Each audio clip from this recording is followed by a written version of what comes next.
Terima kasih telah mengklik video ini. Di episode sebelumnya, kita sudah membahas kisah Musa yang diutus Tuhan untuk membebaskan bangsa Israel dari tangan Firaun. Bagaimana kelanjutan kisah Musa dan bangsa Israel yang sudah keluar dari tanah Mesir? Sebelum itu, jangan lupa untuk subscribe channel ini supaya bisa lebih berkembang lagi ke depannya. Ini dia kisah Musa dan bangsa Israel part 1.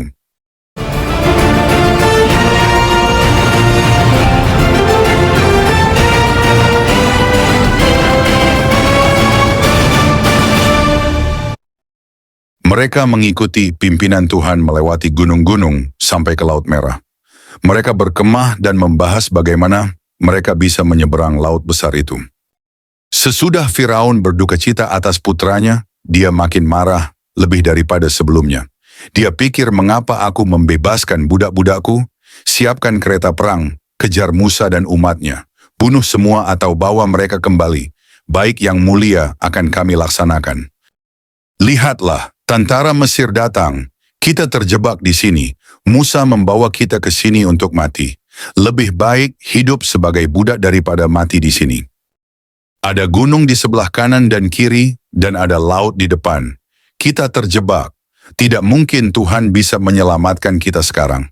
Ketika prajurit Mesir melihat umat Israel yang putus asa, prajurit Mesir ingin sekali cepat membunuh mereka, karena prajurit Mesir ingat banyak penderitaan di Mesir yang disebabkan Tuhan umat Israel. Diam saja, Tuhan akan menyelamatkan kita dengan cara yang luar biasa. Tuhan telah mengeraskan hati Firaun sekali lagi. Setelah ini kita tidak akan melihat tentara Mesir lagi selama-lamanya. Ketika tentara Mesir makin dekat dan siap menyerang umat Israel, tiba-tiba datanglah tiang api besar dari langit dan menghalangi tentara Mesir. Malamnya umat Musa mendapat terang dari tiang api itu, tentara Mesir tidak, bahkan mengalami kegelapan pekat. Musa mengangkat tongkatnya ke atas laut, dan turunlah angin besar dari langit, yang bertiup ke laut, dan laut itu terpisah, sehingga ada jalan yang kering di dasar laut itu. Mujizat itu sangat mengagumkan. Umat Israel menyeberangi laut itu melalui tanah yang kering itu. Di kemudian hari mereka bernyanyi tentang Tuhan yang membuat jalan di dasar laut. Semua orang akan tahu bahwa hanya ada satu Tuhan yang namanya Yahweh. Mujizat ini lebih hebat daripada yang kita lihat di Mesir. Wah, Tuhan kita paling hebat, kita berjalan di dasar laut. Yosya, gila kamu, jangan dekat-dekat air, sangat berbahaya. Aku hanya mau memegang ikan-ikan yang indah itu.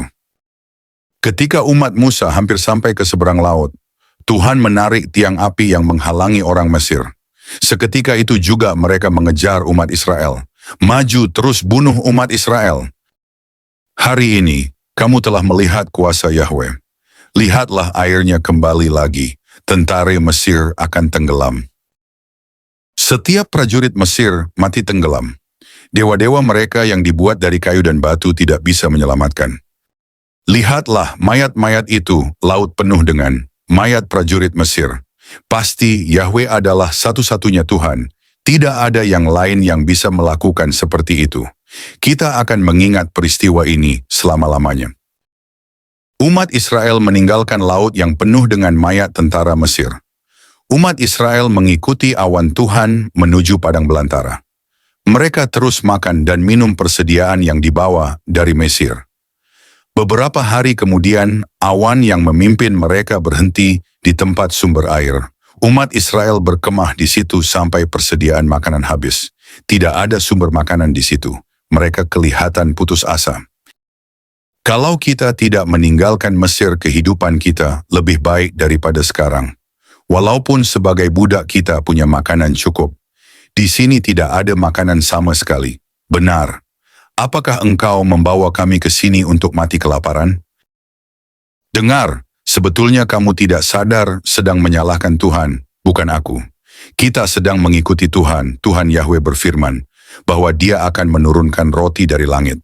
Roti itu akan ada di tanah setiap pagi. Ambil saja dan makanlah.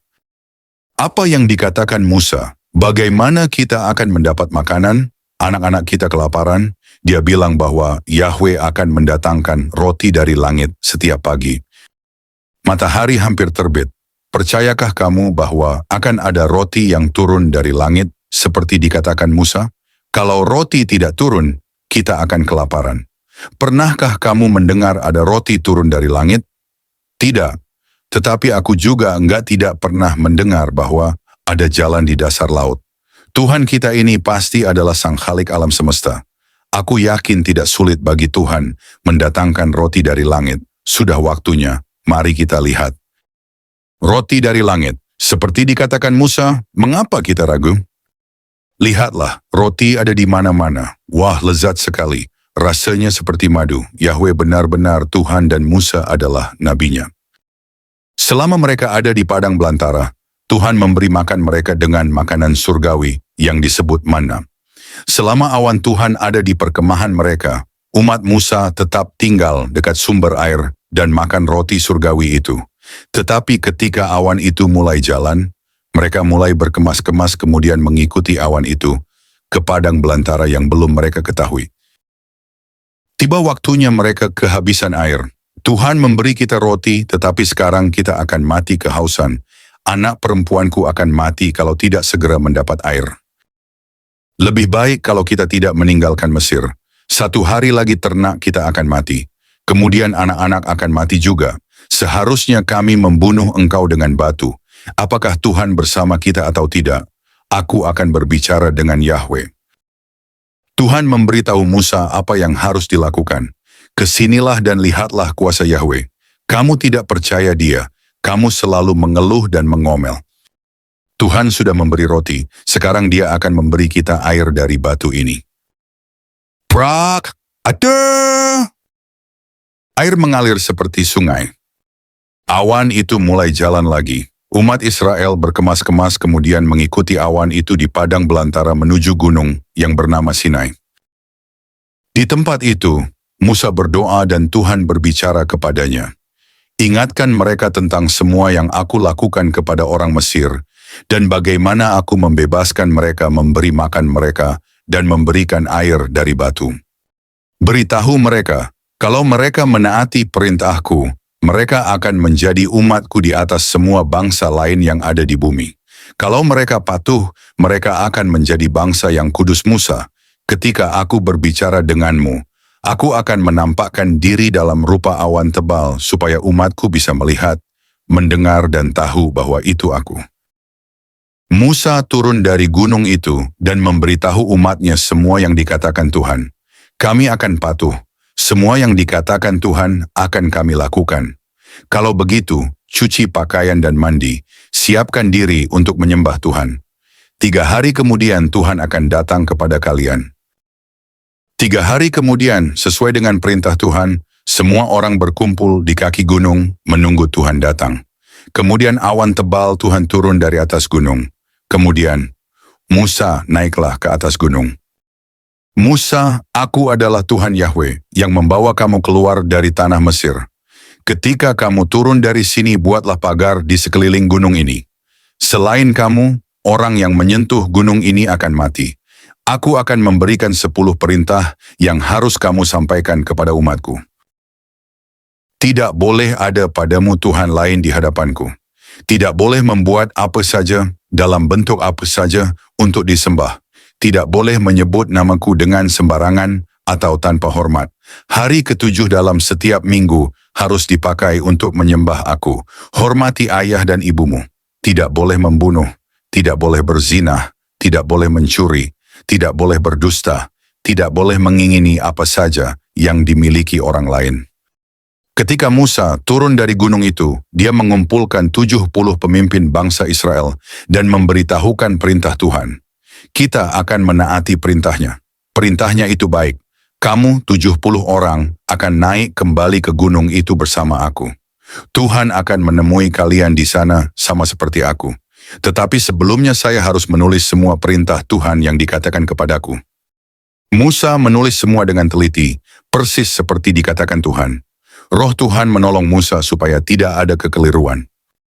Ketika Musa selesai menulis firman Tuhan, dia mengumpulkan umat Israel dan membaca keras firman Tuhan itu kepada mereka.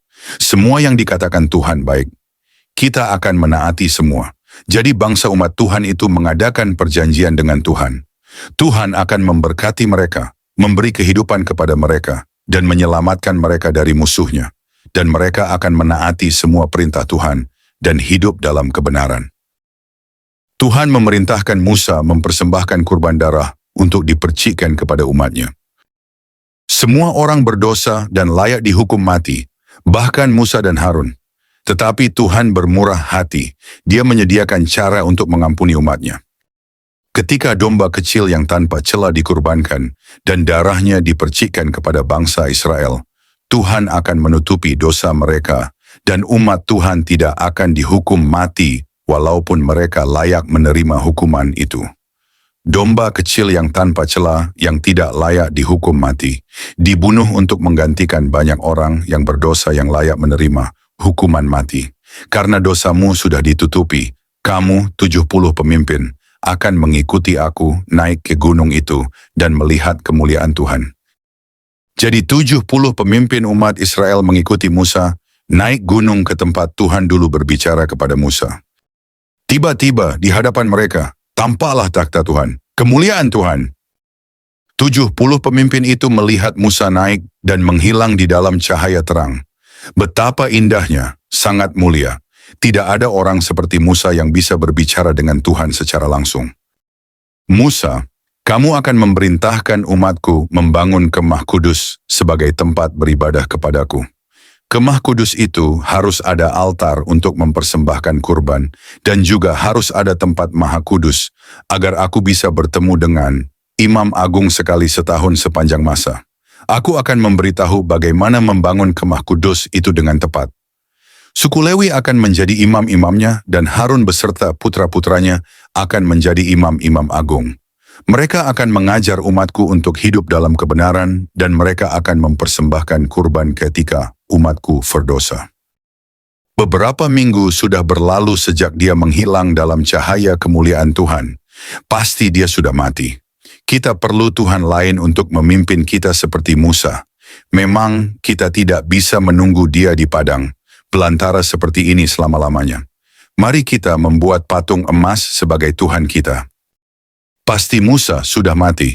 Harun akan membuat Tuhan lain dari emas untuk memimpin kita kembali ke Mesir. Berikan emasmu kepada kami. Dengan tangan mereka sendiri umat Israel yang bodoh itu membuat patung anak lembu dari emas dan memperlakukan sebagai Tuhan mereka. Rupa setan sebelum berdosa, seperti lembu, mereka tidak sadar bahwa mereka ditipu setan supaya memuja dia. Harun mengikuti keinginan umatnya dan menolong mereka membuat patung emas itu. Lalu bagaimana kelanjutannya dan apakah yang akan terjadi kepada bangsa Israel?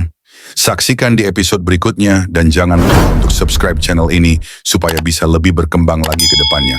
Dan nyalakan loncengnya agar kalian tidak ketinggalan video terbaru kami.